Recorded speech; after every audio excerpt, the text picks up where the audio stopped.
नमस्कार बंधुरा easy knowledge बांगलाते तुम्हारे सबाइके स्वागतम। देखो आजकल এই ভিডিওতে আমরা শিখব যদি কোনো মোসফেটের ইকুইভ্যালেন্ট মোসফেট আমাদের জানার প্রয়োজন থাকে, অর্থাৎ যদি কোনো মোসফেট খারাপ হয়ে যায় সেই নাম্বারের মোসফেট আমাদের নাম মিলে, তাহলে আমরা সেই নাম্বারের পরিবর্তে কোন মোসফেটটা ওই এসএমপি এর সাথে লাগিয়ে ব্যবহার করতে পারবো তার বিষয়ে আজকের এই ভিডিও। দেখো তার জন্য তোমাদেরকে প্রথমে কি করতে হবে, মোবাইলে যেতে হবে। মোবাইলে গিয়ে যে যা ব্রাউজার ব্যবহার করো সেই ব্রাউজারে যেতে হবে। এখানে আমি ক্রোম ব্যবহার করি, যার জন্য ক্রোম ব্রাউজারে চলে গেলাম। ক্রোম ব্রাউজারে গিয়ে সার্চে তোমাদের লিখতে হবে alltransistor.com। alltransistor.com লেখার পরে প্রথমেই দেখো এসেছে অল ট্রানজিস্টার ডেটা শিট, এখানে টাচ করতে হবে।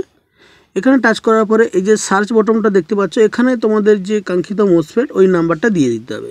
যেমন এখানে আমার কাছে রয়েছে এই মুহূর্তে 33N60 দিয়ে সার্চ করতে হবে। দেখো সার্চ করার পরে একটু নিচের দিকে চলে যাও, এখানে দেখাচ্ছে এটি একটি বিজেটি নয়, এটি একটি মোসফেট, এতগুলো নাম্বারে এসে থাকে। তো এখানে দেখো কি লেখা আছে মার্কিং কোড, অর্থাৎ মোসফেটের উপরে এই 33N60DM2 এরকম মার্কিং কোডই থাকে। তো এখানেই তোমাদেরকে টাচ করতে হবে।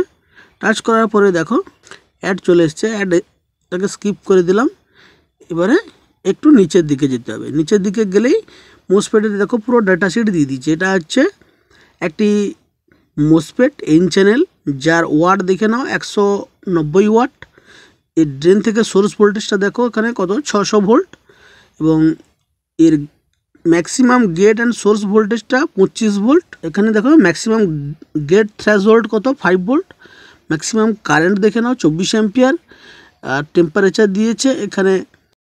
মোসফেটের রাইজ টাইমটা দেখে নাও 8 ন্যানোসেকেন্ড, এবং ড্রেন টু সোর্স ক্যাপাসিট্যান্সের দেখো কত 87 পিকোফ্যারেড, এবং এর maximum drain to source on state resistance কত দেখে নাও 0.13 ওহমস দেখে নিলে। এবারে নিচে একটু গেলেই দেখতে পারবে এখানে লেখা আছে কি ট্রানজিস্টার ইকুইভ্যালেন্ট। তো ইকুইভ্যালেন্টে যাও, ইকুইভ্যালেন্টে টাচ করার পরে দেখে একটু নিচের দিকে যাও, এখানে দেখো পুরো এসএমপিএসের আবার বায়োডাটাটা দিয়ে দিয়েছে। দেখো এরপর আর একটু নিচের দিকে যাও।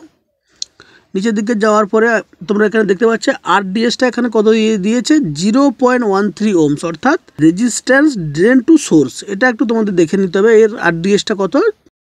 আরও নিচের দিকে যাও, আরও নিচের দিকে গেলে দেখতে পাচ্ছ কতগুলো নাম্বার রয়েছে। এখানে 14টি আলাদা আলাদা নাম্বার দিয়ে দিয়েছে। এই নম্বরের মোসফেটগুলি তোমরা ওই মোসফেটের জায়গায় ব্যবহার করতে পারো। তবে তোমাদের একটা জিনিস দেখতে হবে কি, একটু রাইট সাইডের দিকে যাও। রাইট সাইডের দিকে গেলে দেখতে হবে যে আরডিএস রয়েছে।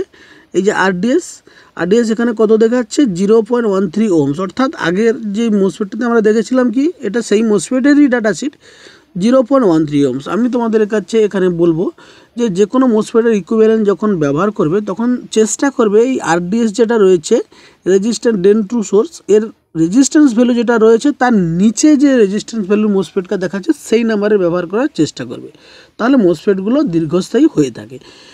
অথবা সেই মানের হলেও তোমরা ব্যবহার করতে পারো, কিন্তু তার চাইতে উপরের যে রেজিস্ট্যান্স ভ্যালু মোসফেটগুলো থেকে থাকে সেগুলো না ব্যবহার করাটাই উচিত। যেমন এখানে রয়েছে 0.13 ওহমস, তার জায়গায় তোমরা এখানে 0.13 বা 0.13 অনেক রয়েছে, এই মোসফেটগুলো ব্যবহার করতে পারো। সুতরাং আশা করছি আজকের এই ভিডিও দেখার পরে যে কোনো মোসফেটের ইকুইভ্যালেন্ট মোসফেট খুব তাড়াতাড়ি তোমরা সঠিক পদ্ধতিতে বার করে তোমাদের কাজগুলো করতে পারবে। সুতরাং বন্ধুরা আজকের ভিডিও এই পর্যন্ত। ভিডিওতে দেওয়া তথ্য যদি তোমাদের উপকারী বলে মনে হয়ে থাকে তাহলে ভিডিওটাকে লাইক শেয়ার করতে পারো, আর চ্যানেলটা যদি দেখার উপযোগী চ্যানেল বলে মনে হয়ে থাকে তাহলে চ্যানেলটা সাবস্ক্রাইব করতে পারো। Thank you friend.